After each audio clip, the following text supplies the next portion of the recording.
वही आयत तोखे याद तो कराया जेका शुरू में पढ़ी मा काना मुहम्मदुन अबा अहदिम मिर रिजालिकुम वलाकिन रसूलल्लाह व खातमन नबिय्यीन व काना अल्लाहु बिकुल्लि शैइन अलीम।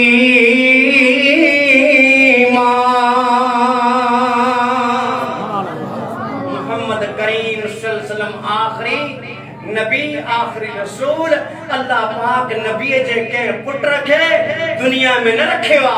छाजे करे न रखेवा त मता बाद में चवे त ओने नबूवत जो वारिस आया औ गद्दी जो वारिस आया शरीयत में गद्दी जो को वजूद ना है ये अथरा दुआसा जो ठाइल आहिन नबी अलैहि सलाम फरमाया त ला नबी अबादी मुखो को नबी ना है। अल्हम्दुलिल्लाहि रब्बिल आलमीन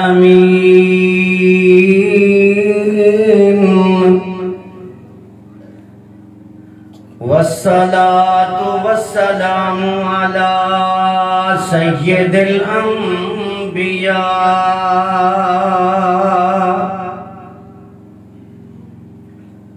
सय्यिदना मुहम्मदिन व अला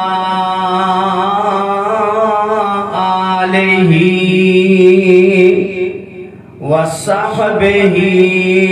अजमाइन।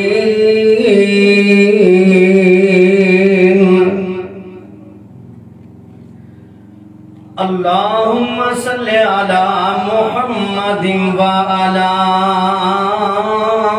आलि मुहम्मद कमा सल्लैता अला इब्राहीम व अला आलि इब्राहीम इन्नका हमीदुम मजीद।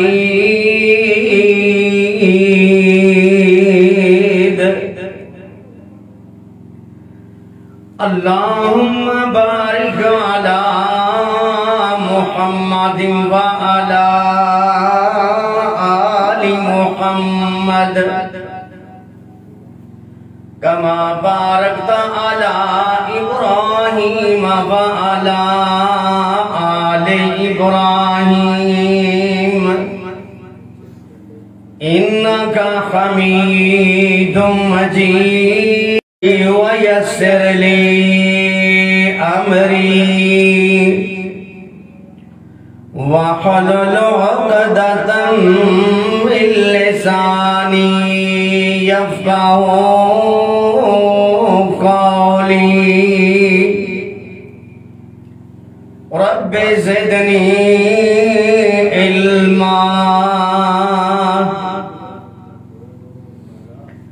अम्मा बअद फ़अऊज़ु बिल्लाहि समीइल अलीम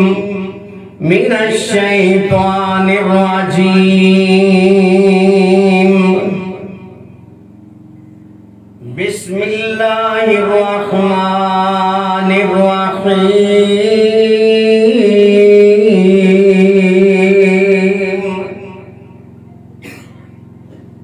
मा काना मुहम्मदुन अबा अहदिम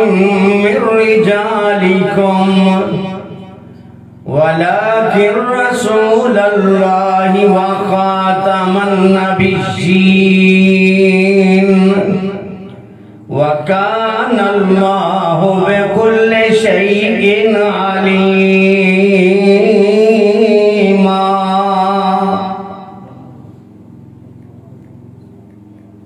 हर किस्म जी तारीफ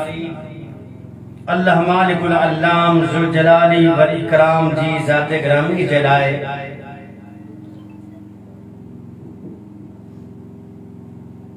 दरूद व सलाम हुजन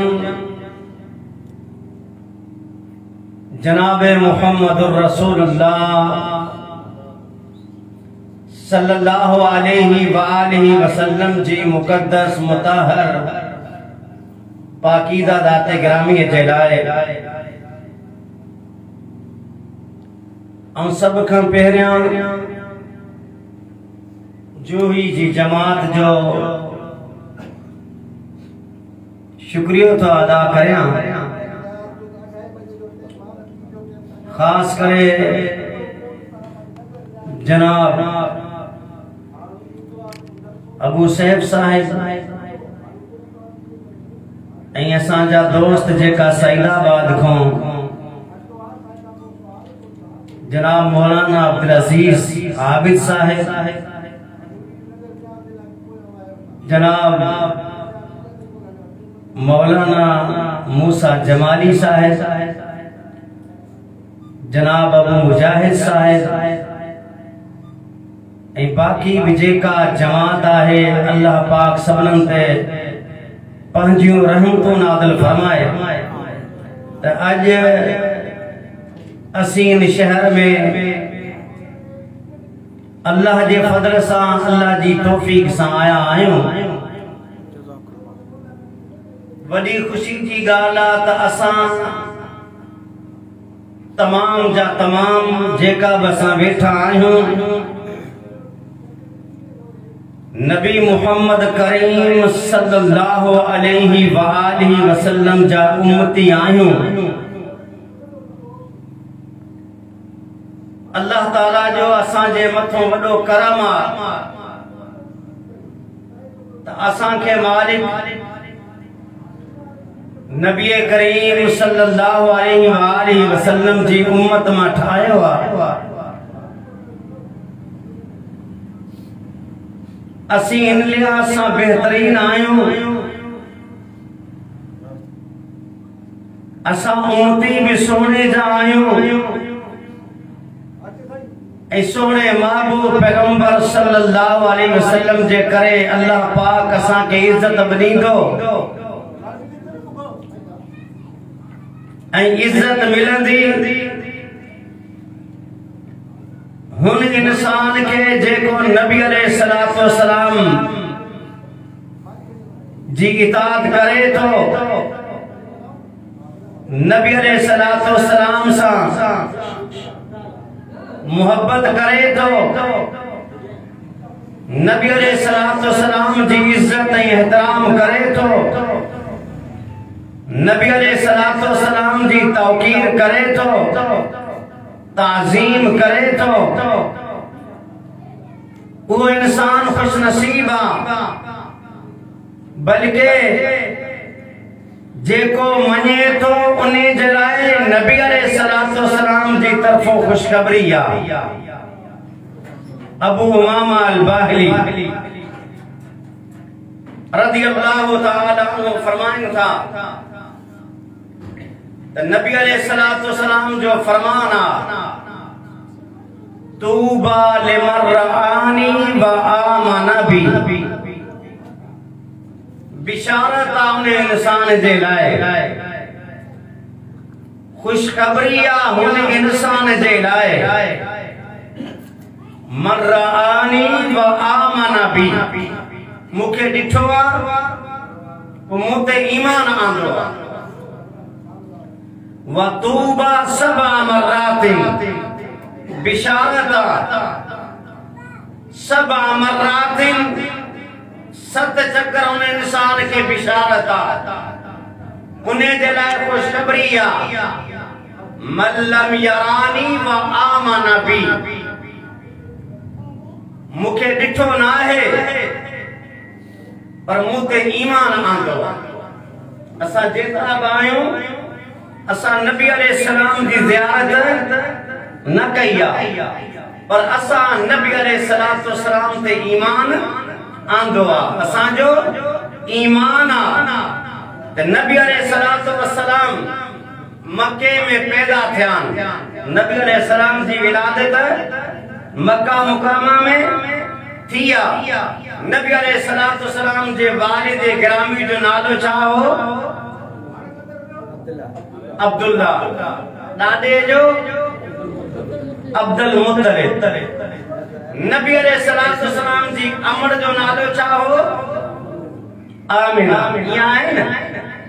असां के खबर पई त नबी अलैहिस्सलातु वस्सलाम मक्का में पैदा थिया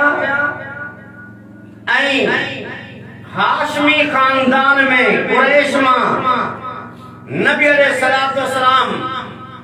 सबको बेहतरीन नस्ब में नबी अलैहिस्सलाम जी पैदाइश है। नबी अलैहिस्सलाम जा चाचा बहा हुआ न, नबी अलैहिस्सलाम जा मिटर माटर भी हुआ। नबी अलैहिस्सलाम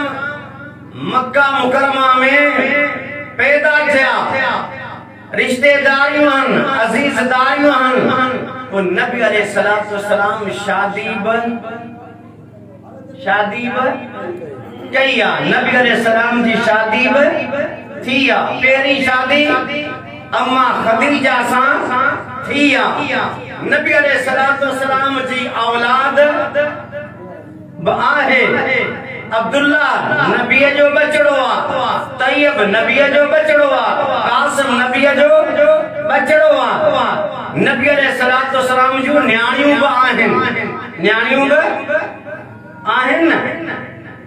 कुलसूम नबी अलैहिस्सलाम जी, रुकैया नबी अलैहिस्सलाम जी, ज़ैनब नबी अलैहिस्सलाम जी, फातिमा नबी अलैहिस्सलाम जी न्याणी आ। असा हाणे समझंदासीं इन ॻाल्हि खां कि नबी अलैहिस्सलाम जे लाइ जेका इब्राहीम अलैहिस्सलाम दुआ कई हुई सो वाकई पूरी थिए पई। रब्बना वबअस फीहिम रसूला।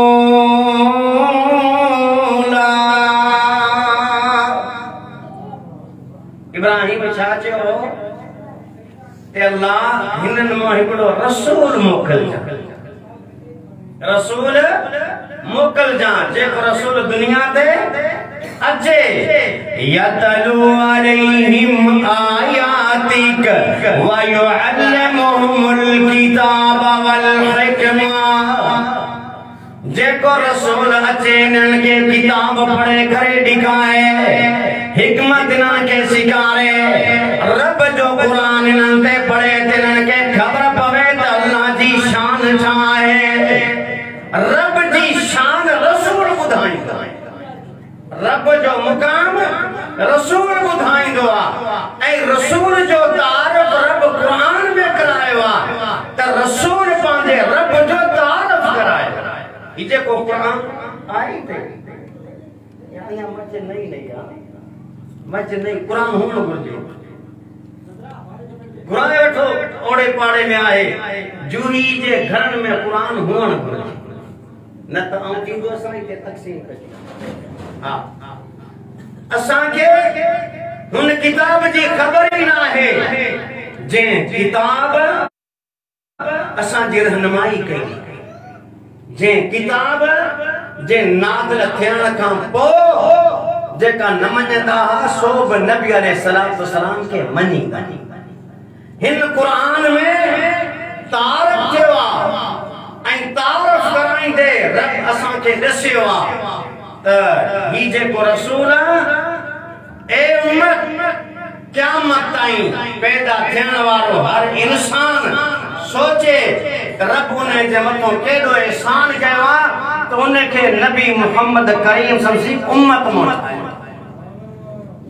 लक़द मन्नल्लाहु अलल मुमिनीन इज़ बअस फ़ीहिम रसूलन मिन अनफुसिहिम यतलू अलैहिम आयातिही व युज़क्कीहिम व युअल्लिमुहुमुल किताब वल हिकमा व इन कानू मिन क़ब्लु लफ़ी दलालिम मुबीन।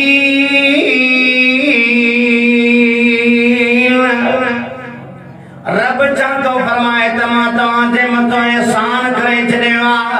मोमिननि जे मथों जेको नबीअ जी नबूवत जो इकरार थो करे। अल्लाह जो उन जे मथों एहसान आहे हुनखे हिन नबी जो उम्मती ठाहे छॾियो आहे जेको नबीअनि जे मथों क़ुरान थो पढ़े, पंहिंजी सुन्नत थो सिखारे, इन्हनि खे पाक थो करे। पाक छा को करणो आहे गौर कजां, पाक शिरक को करण लाइ नबी अलैहिस्सलाम आया। नबी पाक पंहिंजी उम्मत खे शिरक को पाक कयो आहे, नबी पाक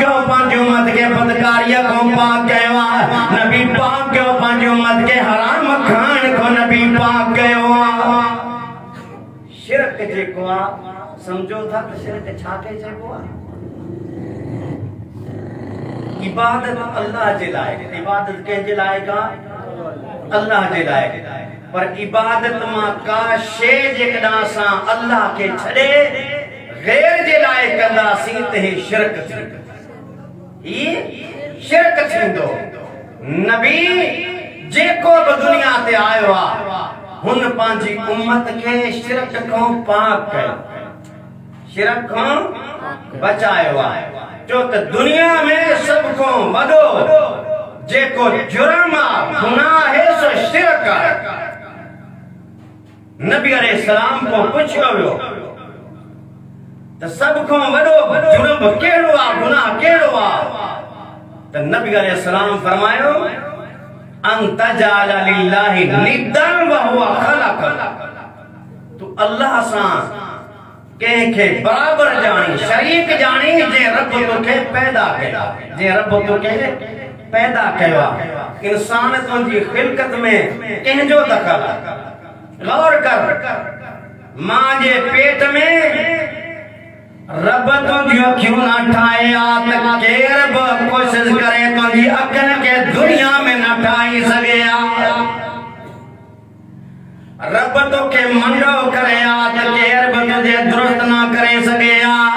इन करे मालिक फरमाए तो या अय्युहल इंसानु मा गर्रक बिरब्बिकल करीम अल्लज़ी खलक़क फसव्वाक फअदलक फी अय्यि सूरतिन मा शाअ रक्कबक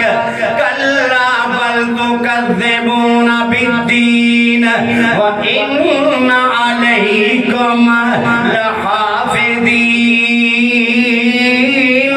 किरामन कातिबीन।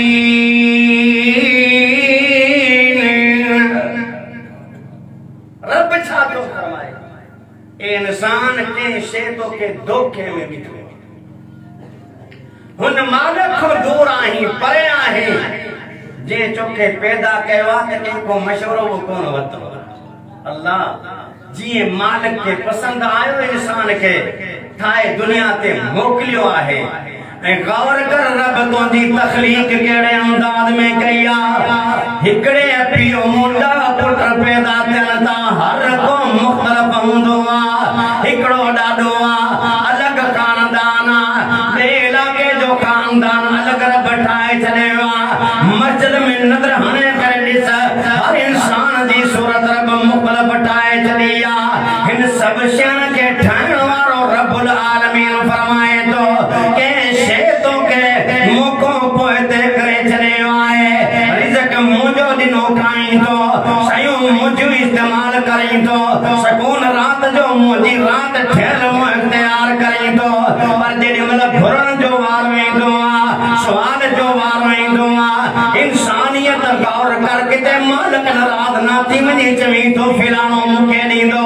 फलाणे वटि वॾी ताक़त आहे, फिलाणे मुर्शिद वटि वॾी ताक़त आहे। रब काबा जो कसम मुंहिंजो अक़ीदो आहे पूरी काइनात जा वली मिली वञनि, मुर्शिद मिली वञनि, सहाबी मिली वञनि, मुहम्मद करीम जी शान ते नथा पुॼी सघनि। मुंहिंजो सोनो रात जो थी बीह करे छा दुआ कंदो आहे, अल्लाहुम्मा इन्नी असअलुका, ऐ मुंहिंजा मालिक तोखां सुवाल करियां थो, अंत समद अल्लज़ी लम यलिद व लम यूलद व लम यकुल लहू कुफुवन अहद। सोने फरमायो आहे जेको इंसान ही दुआ पढ़े करे रात जो रब को दुआ कंदो आहे, अल्लाह उन जी दुआ खे क़बूल करे छॾींदो आहे। पर अॼु इंसान नथो समझे त नबी जी दावत छा है, नबी छा कयो आहे। ही चवे तो फिराणे को वठंदो सां अल्लाह जो कसम आहे केॾो बि वॾो हुजे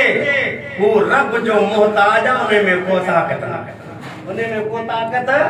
और मां पैगाम ॾींदो आहियां, अञा घुर, वरीअ घुर, सुबुह घुर, शाम घुर, अल्लाह खां तूं वरीअ घुर, कमज़ोर अक़ल वारा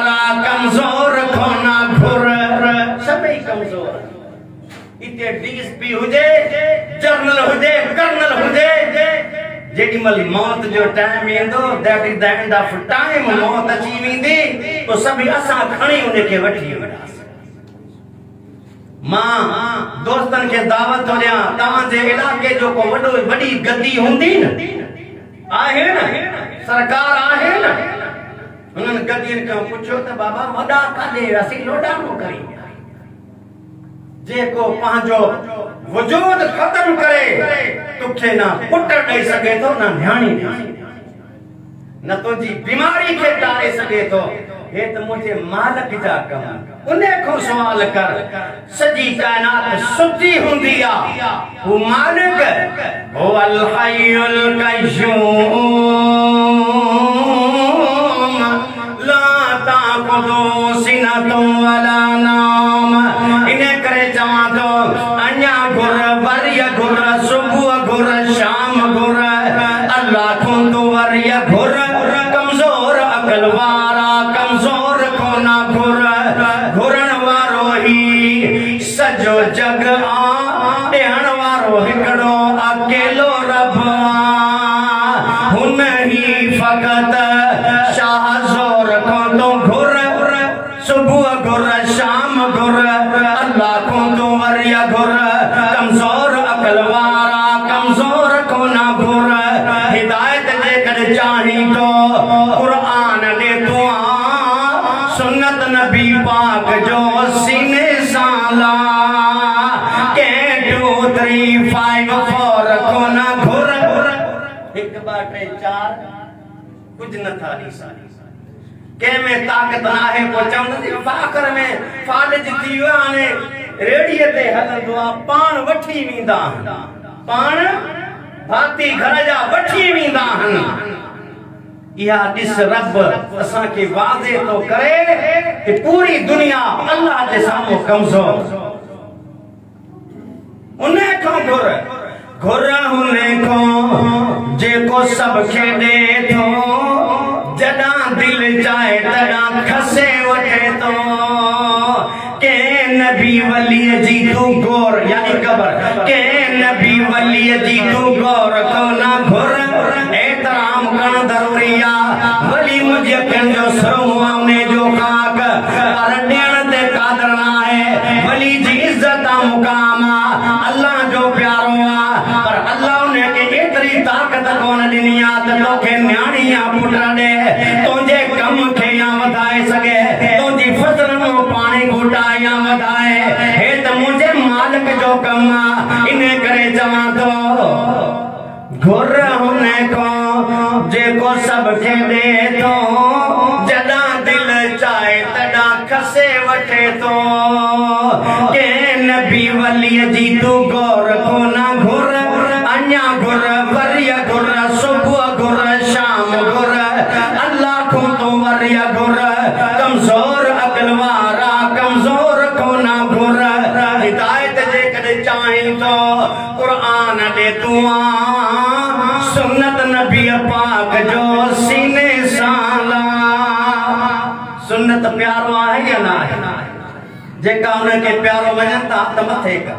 माशाअल्लाह, ही तुंहिंजी मोहब्बत आ, अल्लाह जो कसम आहे, मोहब्बत सां अमल कंदे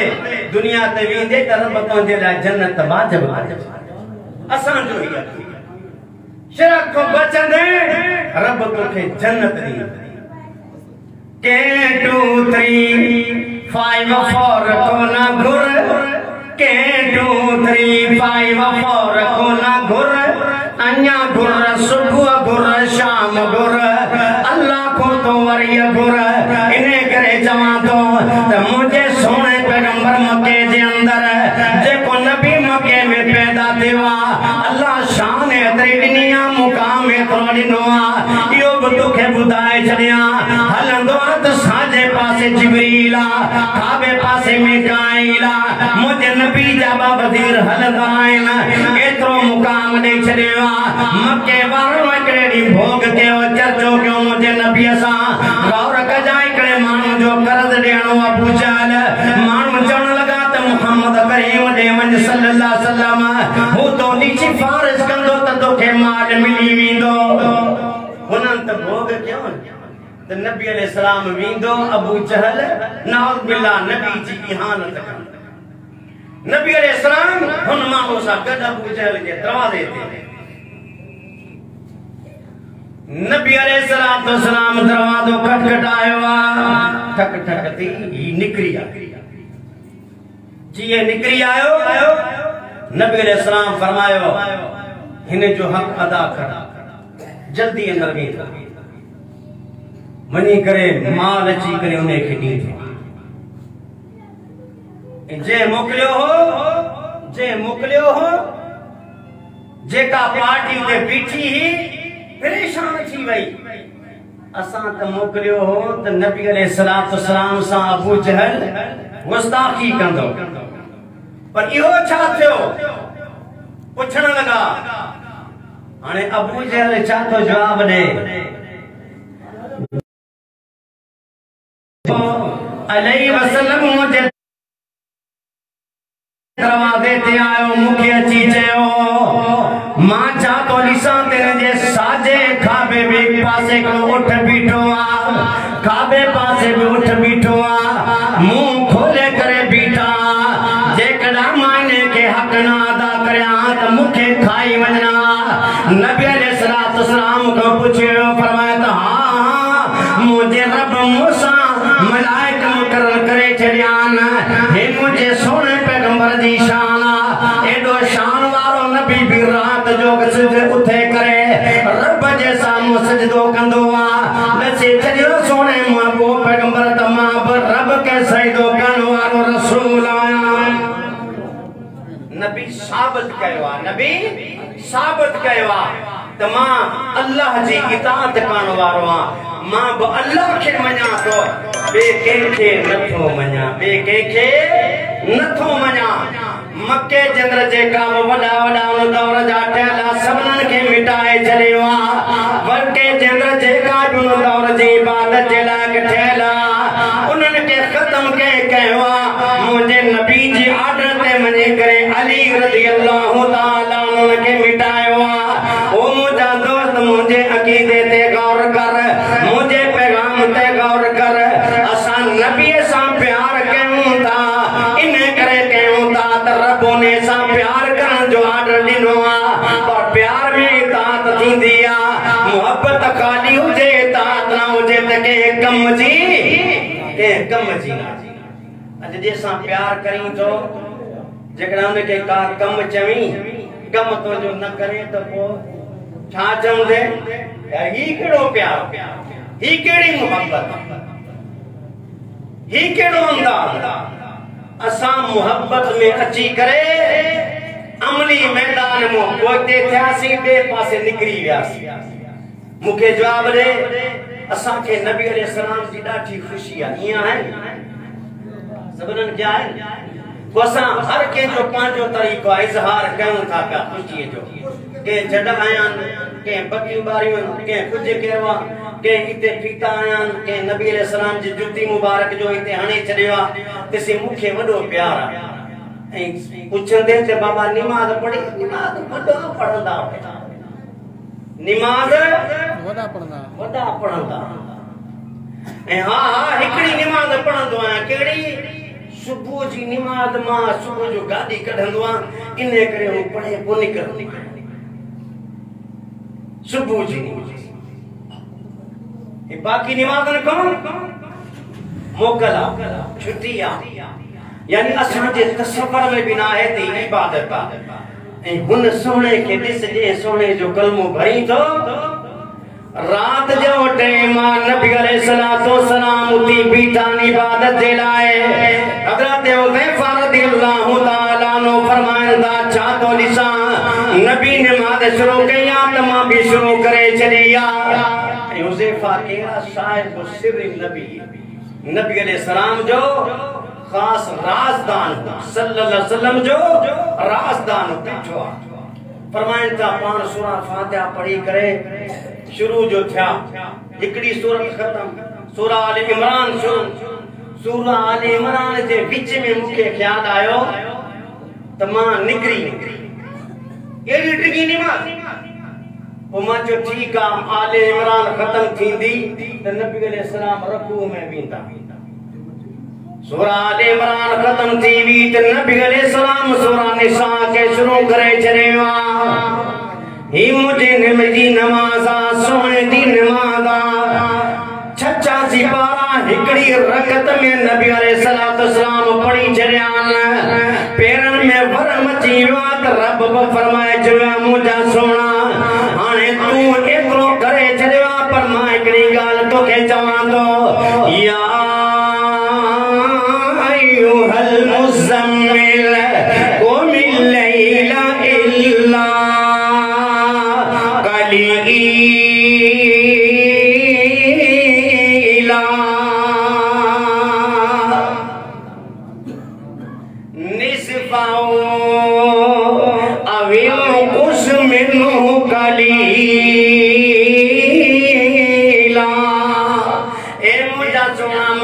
पैगंबर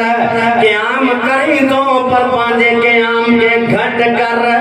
अनाब घट कर अध कर अनाब घट करे चले मुझा सोना अना कुरान के रात जो देखो पढ़ी तो एतरो न पढ़दो कर जो ते सोने जे पेरन में बरम अची व्यान मुझे रब के केतरो पांजे नबी जो ख्याल आए सजी दुनिया सजी रात पिए रब ते असरना है असा यो भी बुधे चलिवात फिलानो वली जे को 40 साल 40 वरया उबतो लटके हो असा लाए केड़े नमूने साडी सुल्तान लटके पियो पर भोग मुझे मालिक ते असर कोन पैदा थियो मशहूर करे चलिवा फिलानो लटके पियो सजी दुनिया लटके पर मुझे रब ते असर ना है पर जेडी वल मुझो सोनो पैगंबर अच्छी करे पिए पेरन दे वरम अचे तो तरफ फरमाए तो या अय्युहल मुज़म्मिल कुमिल लैला इल्ला कलीला निस्फहु अव इंकुस मिन्हु कलीला औ ज़िद अलैहि वरत्तिलिल कुरआन तरतीला।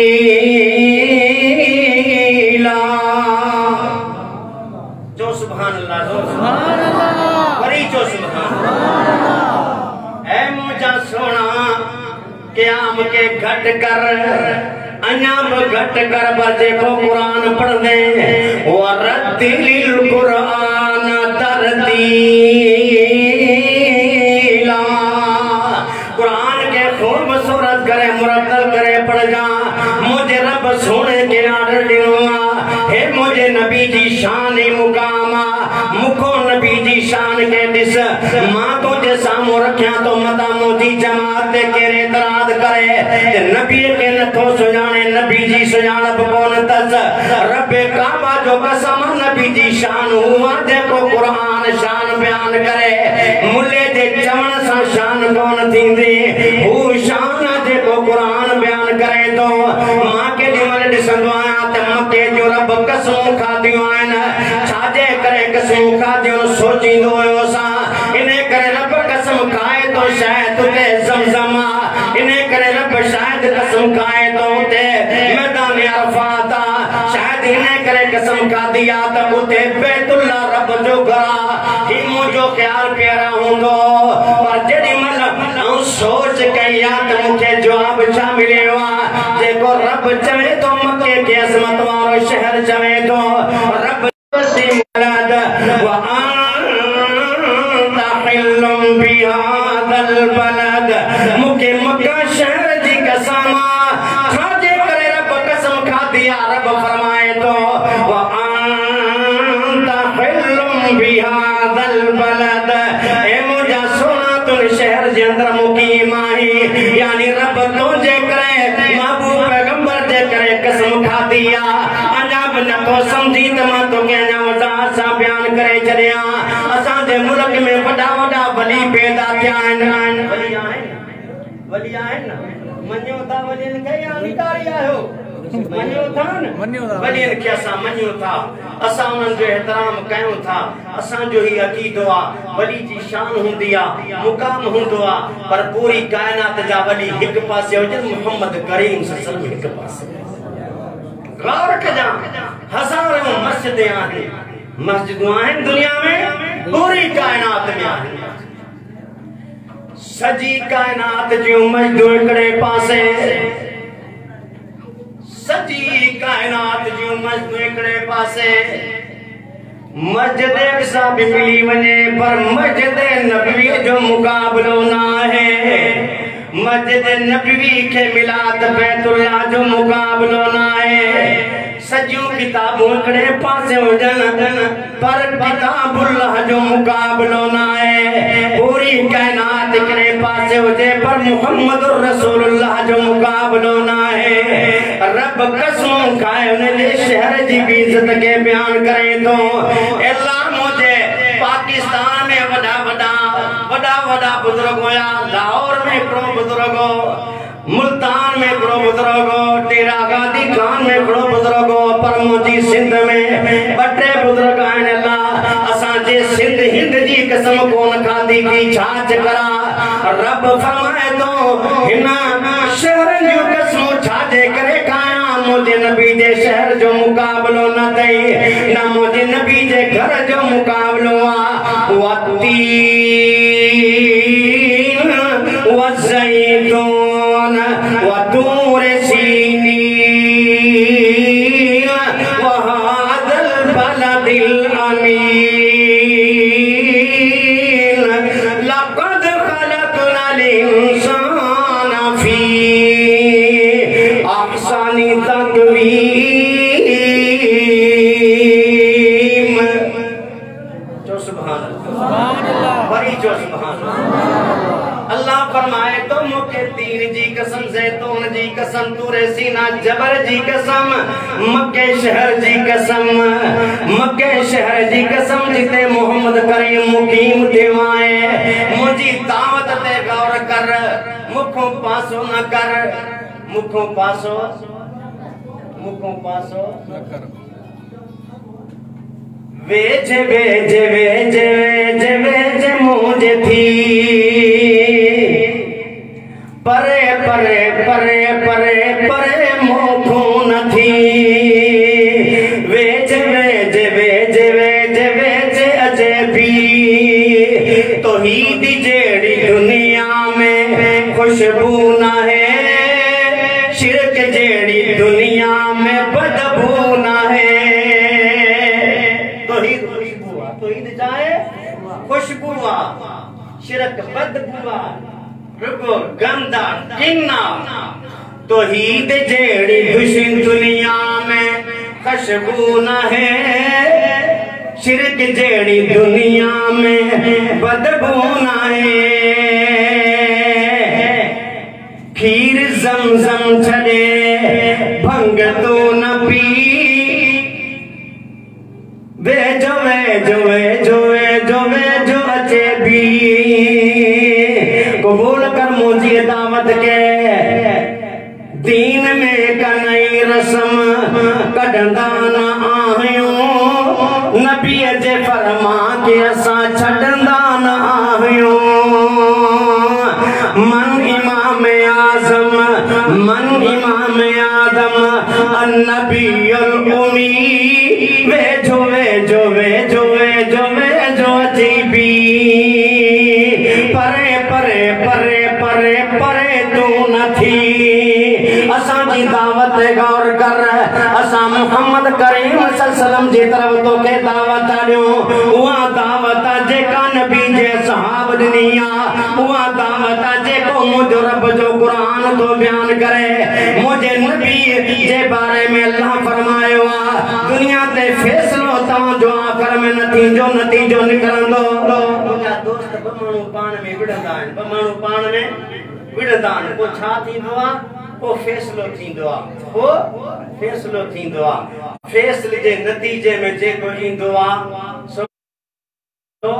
हक ते हूंदो आहे ए फैसले कराइण वारे के तमाम वडो पांजो मञंदा आहिनि वडो मञंदा दुनिया जी हिकिड़ी तक़सीम आहे ईअं ई शरीयत जे मामलात में दीन जे बारे में भी असां के जेको रब दसियो आहे कंहिंखे पांजो तस्लीम करणो आहे फला वरब्बिका ला युमिनून हत्ता युहक्किमूका युहक्किमुका फीमा शजर बैनहुम सुम्मा ला यजिदू फी अनफुसिहिम हरजम मिम्मा क़दैत व युसल्लिमू तस्लीमा।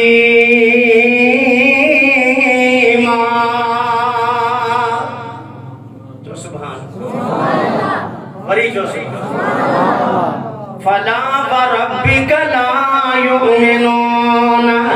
ओसी ताई को मोमिन ना थींदो जेसी ताई हर गाल जे अंदर फैसलो करण वारो मोहम्मद करीम सल्लल्लाहु के तस्लीम ना करे। मैं बड़ो सवाल तुझे सामू तो रखया मुझा दोस्त नबी अलैहिस्सलातु वस्सलाम जी नबूवत को ऐलान ध्यान का पो जे मुझे नबी के डिठो ईमान आंदोन दौर में सो के रहा सहाबे रसूल के रहन सहाबे रसूल हन को जे सहाबा के डिठो सो के रहन ताबईन के रहन ताबईन ही ताबईन अन्या अगते वाला पैदा ही कोन थिया अन्या अगते वाला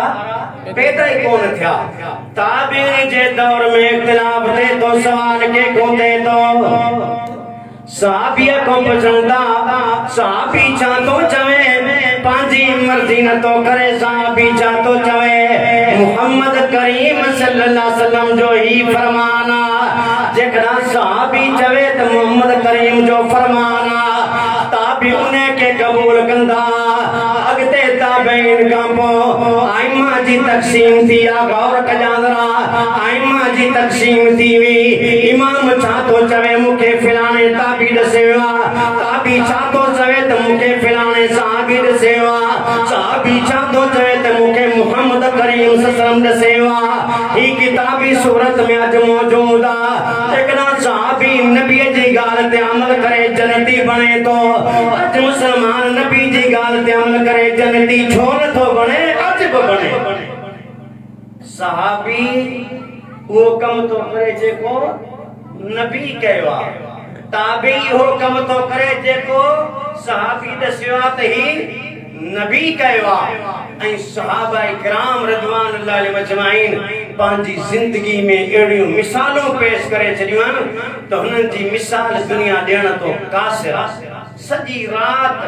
सुजाग थी करे नबी जी किताब में सॼी रात नबी अलैहिस्सलातु वस्सलाम जेॾी महिल मक्का फतह खां पोइ हुनैन ॾे विया मशहूर ग़ज़वा हवाज़न कबीले वारा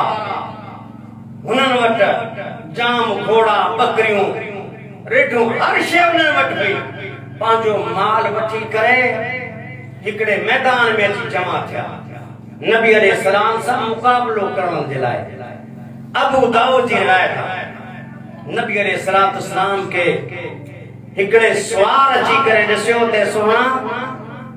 मां ॾिसां थो पियो त हवाज़न वारनि जो माल जेको आहे फिलाणे मैदान में आहे त नबी अलैहिस्सलाम जेॾी महिल इन खे ॿुधनि था त पाण मुस्कुराइनि था खिलनि था पाण फरमाइनि था त मुंहिंजे मालिक ही सभु माले गनीमत असांजे लाइ मोकिले छॾियो मुंहिंजे रब ही माले गनीमत असांजे लाइ मोकिले छॾियो। हू अची वेठो आहे नबी अलैहिस्सलाम फरमाइनि था ठीकु आहे पर हिन जबल जे पुठियो माल आहे असां जबल जे ॿिए पासे आहियूं अॼो की रात चौकीदारो केरु कंदो अॼो की रात चौकीदारो केरु कंदो। अनस बिन अबी बरसत अल-गनवी छा तो फरमाए सोना आया जो की रात चौकीदारो करण लाइ नबी अलैहिस्सलाम फरमाइनि था रुकब सवार थी पो पांजे घोड़े ते सवार थींदो आहे नबी अलैहिस्सलाम फरमाइनि था वञ अॼो की रात अल्लाह जे हवाले सभु मामलो आहे तोखे ख्याल करणो आहे असां आराम कंदासीं असां हाणे बेगुनाह थी विया आहियूं असांखे को बि फिक्र न आहे तो पंहिंजी ड्यूटी ते वञ सहाबी वेंदो आहे सॼी रात गुज़री वेंदी आहे। नबी अलैहिस्सलातु वस्सलाम फजर जी निमाज़ जे लाइ आया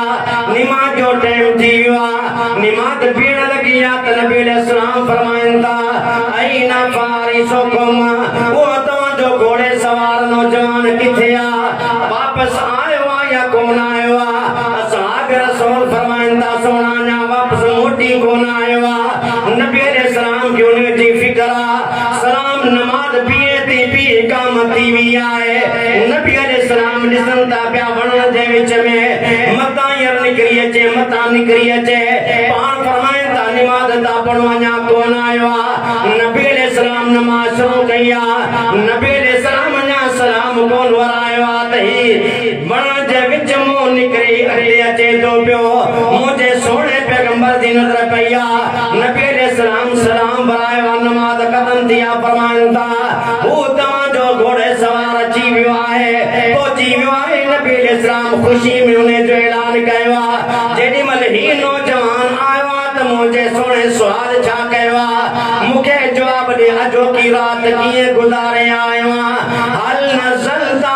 तू पांदी सवारी को हेठ लथो आई या ना लथो आई जवाब छा तो दे सोना सवारी को हेठ लथो त कदाए हाजत दे लाए कदाए हाजत समझो ता कदाए हाजत लाए लथो आया या नमाज पढ़िया वरी सवार थियो आया नबी अलैहिस्सलाम फरमाइंदा कदा ओ जाबत इने ते जन्नत वाजिब थी वी आहे पीर रात में पान फरमायो अजे का पोको अमल ना करे ते जन्नत में वणन लाए इने जे लाए इहो ही खोड़ा सुभान अल्लाह नबी जी इता तेरे अंदाज में करे तो पो नबी के जन्नत जी बिशारत दे असा असल में नबी अलैहिस्सलाम दी सुञाणप कोन कया असा जो निस्बतों के पुछंदे केरा औ फिलाणो आया बाबा मुहम्मदी बिथी हां मुहम्मदी बिथी सबई तुखे मुबारक हुजे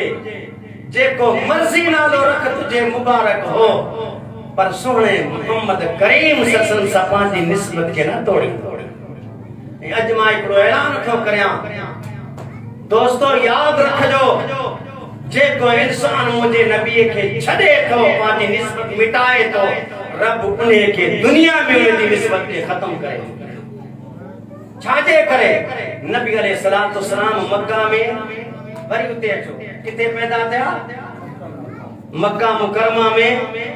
नबी अलैहिस्सलातु वस्सलाम जी पैदाइश इया है जेडी में नबी अलैहिस्सलाम पैदा थिया ते नबी अलैहिस्सलाम के खीर प्यारण जो मसलो हो खीर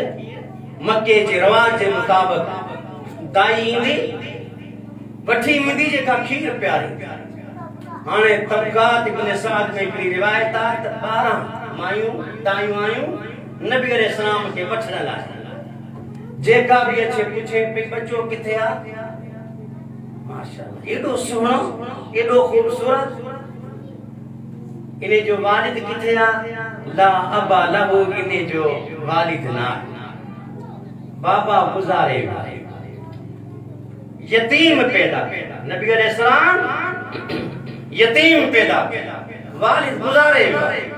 अच्छा कफालत केर कंदो डाडो कंदो हे सोचे छडे अगते निकरी वणन पियो त डाडो लाए खिदमत कंदो ये न कर सबई छडे निकरी में आखिर में पछाड़ी में हलीमा आई हलीमा के भी बच्चो कौन मिलियो हलीमा के भी बच्चो कौन मिलियो पछाड़ी में आई पर हलीमा को बच्चे के खयो जूही जा मुसलमान काछे जा नौजवान दादू जा पहलवान मुला मुखे साबित कन जेका 12 दायूं छडे हली हुई उन जा नाला छा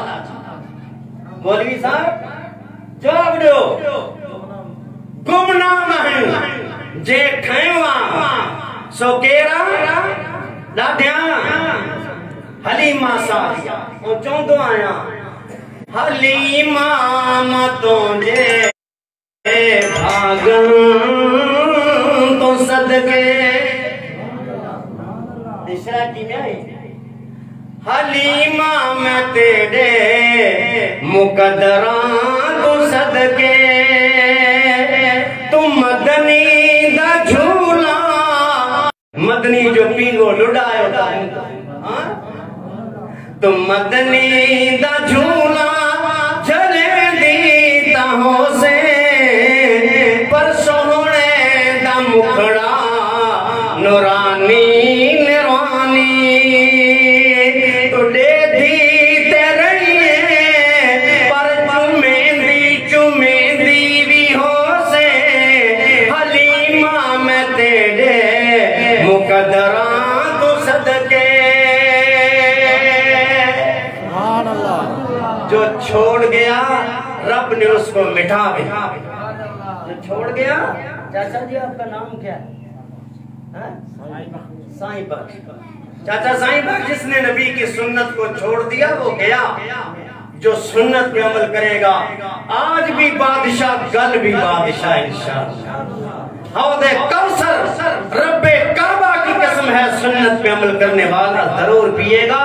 ये मैं कुरान पकड़ के ऐलान कर हलीमा मैं तेरे मुकद्दरा तू सदके। अल्लाह क्या शान है। तू मदनी दा झूला झलेंदी ताहो से निसोने दा मुखड़ा नूरानी नूरानी तो देती तेरे पर चुमेंदी भी हो से हलीमा मैं तेरे मुकद्दरा तू सदके नी रब दे सजन को तो उंगली नी पाके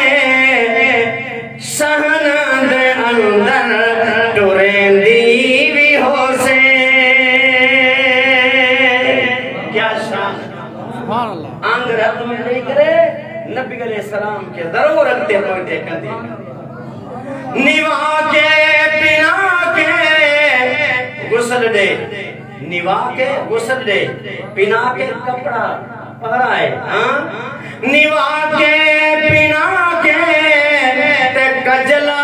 भी पाके सुरमो सुरमो हनी निवा के पिना के ते कजला भी पाके निदाड़ी हला के हुसैन दी भी हो से निदाड़ी हला के खलेंदी भी हो से हलीमा मैं तेरे मुकद्दरा तो सदके ते शौक नाल कुट मक्खन विच वे चूरी अपने हथां नाल खवेंदी भी हो से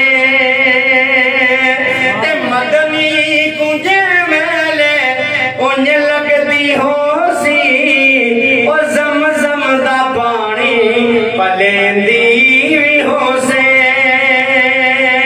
हलीमा मैं तेरे मुकद्दरा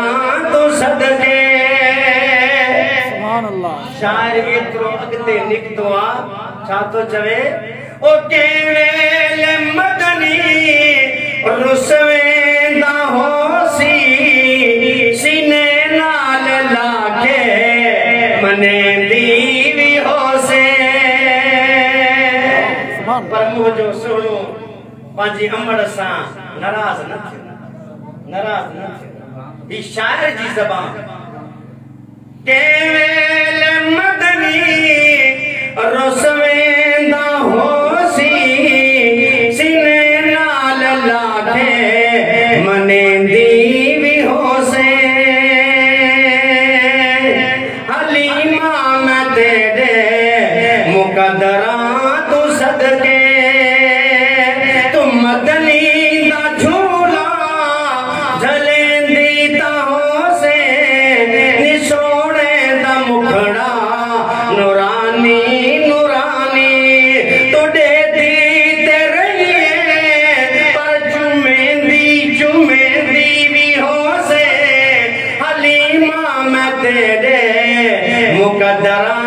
तू सदके अना मुझे नबी ते नबूवत ना नादल दिया त रब अली माके एतरो मुकाम दई छड़िया नबूवत का पो जेको कबूल कंदो उम्मती बन जीविंदो उम्मती हुंदो जी नबी जे तिए करे पांजी मर्जी न कंदो छो त नबी अलैहिस्सलातु वस्सलाम फर्क करण वारो फर्कुन बैनन नास वडी रिवायत जे में आयत मुहम्मद मानुन के दरमियान फर्क थो करे अज असा एकड़ो गाल रखे गाल कुटाण जी तरफ वणू था असा जे मज़ाहिब जे अंदर आहे ऐ दोस्तन जो ई फैसलो आ जेकड़ा केर शाफिया इमाम शाफी के इमाम मने करे नमाज में रफले दैन करे तो ते बिल्कुल दुरुस्त हो करे ऐ जेकड़ा केर मालिकी थी करे नमाज में रफले दैन तो करे तो बिल्कुल दुरुस्त तो करे जेकड़ा हंबलिया इमाम हंबल के दिसे करे रफे दैन तो करे तो बिल्कुल दुरुस्त तो करे जेकड़ा केर हनफिया वो इमाम अबू हनीफा के दिसे रफले दैन न तो करे तो चवंता तो बिल्कुल दुरुस्त तो करे ही मौलवियन जी फकाहत आ ऐ मुंजो ही सवाल आ शाफी के दिसे करे केर रफे दैन करे तुमने के जमी तो ठीक आ अहमद के दिसे करे के रफे दैन करे तुमने के जमी तो ठीक आ मालिक के दिसे करे के रफे दैन करे उन्हें के जमी ठीक आ ऐ मोहम्मद करीम के दिसे के रफे दैन करे तो जमी गलत आ ही केड़ो इंसाफ हां सही ही केड़ो इंसाफ आ असा अल्लाह के फजल सा मुहम्मदी आयो कुरान के मनो था ऐलान था करो जेका मुझे नबी जी नमाज दा सो अबू बकर जी नमाज दा जेका नबी जी नमाज दा उमर जी नमाज दा जेका नबी जी नमाज दा उस्मान जी नमाज दा जेका नबी जी नमाज दा अली हैदर कर्रार जी नमाज दा अशरा मुबशरा जी नमाज दा जेका जन्नत वाला जिन्हन के जन्नत दी बिशारत मिली आ मां हुनन अगर नमाज पढ़ा तो मुझी नमाज ते इतराज ना कर इने करे मां दादू वारन के जुगही वारन के सुजाग करन ले आया तो उठो असा छाता चाहूं केखे का मन्यो असा चाहूं था पेरियो जे जो नंबर सो सोनो सिद्दीका जन्नत जो शहजादो आई जहन्नम को अतीका आजाद के अतीक आजाद के पेरियो जे जो नंबर तो सोनो सिद्दीका जन्नत जो शहजादो आई जहन्नम को अतीका बियो जे जो नंबर सो उमर जरारा दीन जी रौनक इस्लाम जी बहारा तेओ जे जो नंबर सो सोनो उस्माना जुन्नूरैन ऐ कारियुल कुरान चौथो जे जो नंबर हैदर कर्रारा नबी जो दामाद ऐ दलेरन जो सरदारा गौर करा सानी गाल ते मुसलमान इख्तिलाफ जी दुनिया में ना निकर ही सब दिलन जी तस्कीन है ही चारे यार खुलफाए राशिदीन है हिनन जी अजमत उधान इते आयो जूरी जे शेरन के जगान अज आयो जुई वारो असा जी दावत गौर कजो असा जो मौलवी न ढोजे वडोजे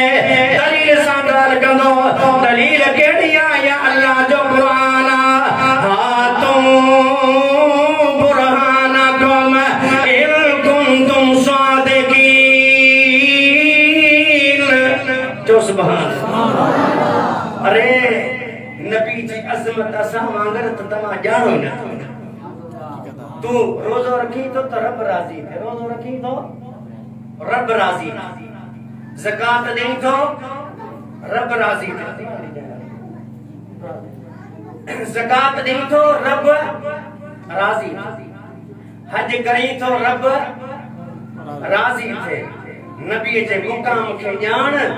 अल्लाह अल्लाह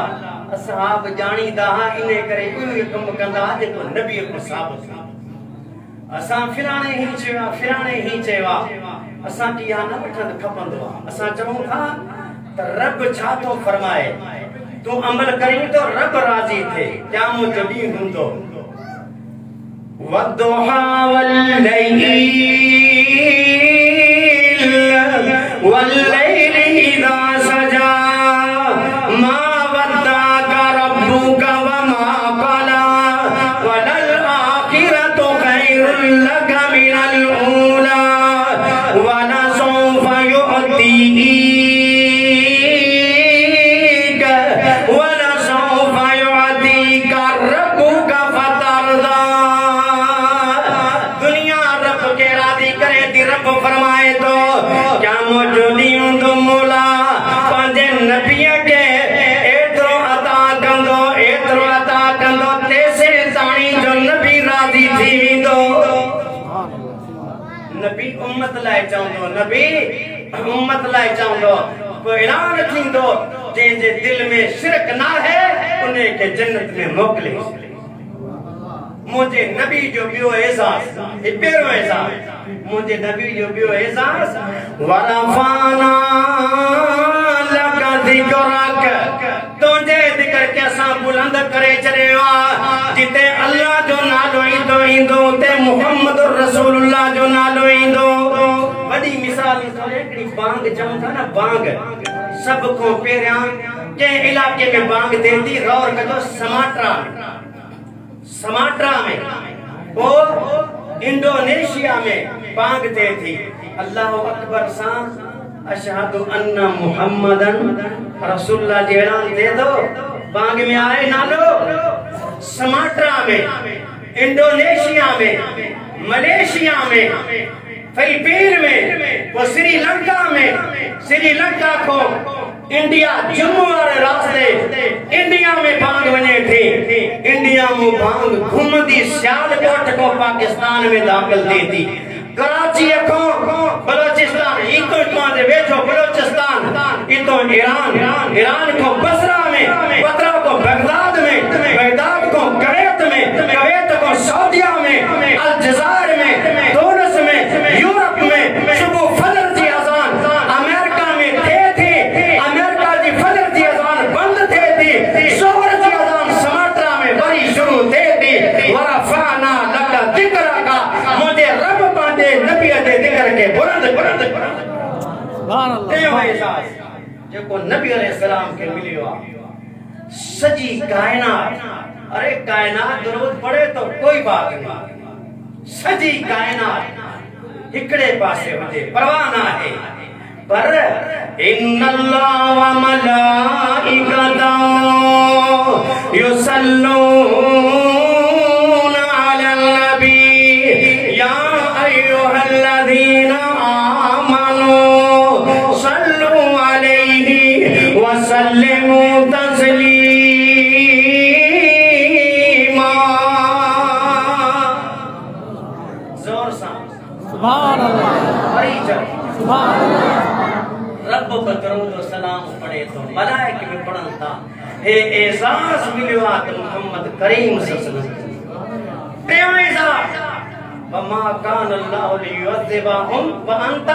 फीहिम जैसी ते नबी दुनिया ते मौजूद हो कहते भी अजाब ना आया हे भी एजाज मिलियो मुहम्मद करीम सल्लल्लाहु अलैहि वसल्लम के मिलियो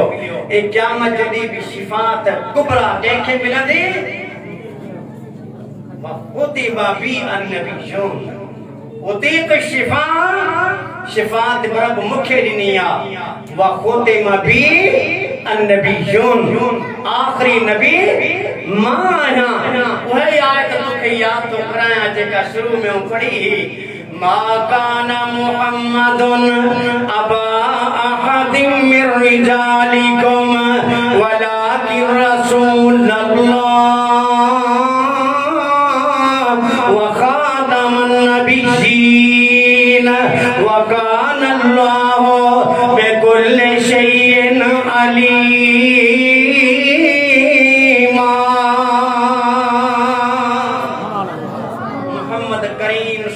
वसल्लम आखिरी नबी आखिरी रसूल अल्लाह पाक नबी जेके पुट रखे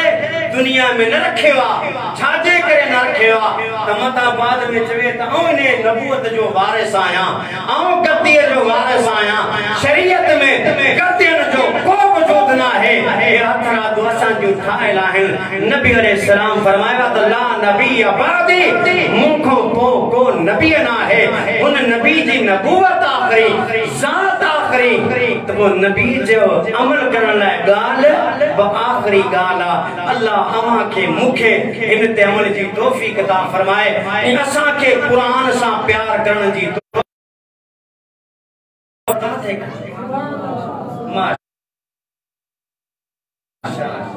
बाबा प्यार